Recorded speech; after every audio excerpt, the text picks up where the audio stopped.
بالنسبة لي ظروف الطلبة، ظروفهم كيف؟ هل استطاعوا أنهم يشتروا يعني محددة، مثل يعني في حاجات من السنة دي وفي حاجات من السنة الأولى، يعني في حاجات تشترونها وفي حاجات لا بسبب الظروف المادية. هذه كم سعره؟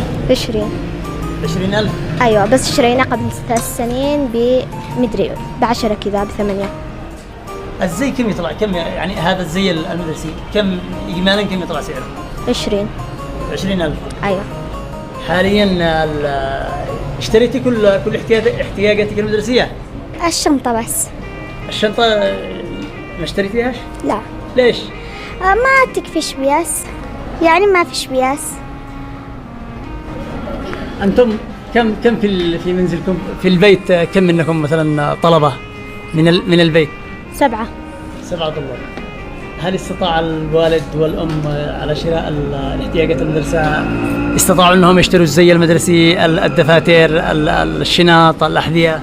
يعني مش كثير اشتروا لبعض من احنا وبعض منهم لا. ليش؟ يعني ما نستطيعش لأنه الظروف صعبة.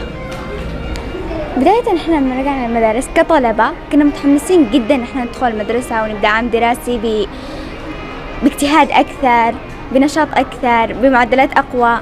لكن سرعان ما يتبدد الموضوع، مجرد احنا نوصل للفصل نشوف عدد الطلبة الموجودين بالفصل، يعني تقريبا فصل فقط من 74 ل 75 طالبة، غير يعني في فصول 80 90 توصل لأعداد هائلة.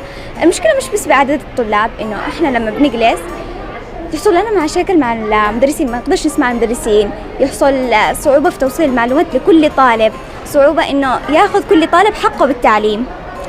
والأوضاع الاقتصادية هنا في تعز ما تعطيش لأي حد دافع إنه يعطي لابنه الحماس إنه بتدخل مدرسة جديدة، بيعطي له الشنطة، الدفاتر، بيجيب له كامل دفاتر مشكلة على حسب ما يشتي، زي ما يشتي، بيضطروا ياخذوا أرخص حاجة اللي يمشوا بها اليوم. هل يستطيع الطلبة شراء كل احتياجات المدرسة؟ لا، مستحيل.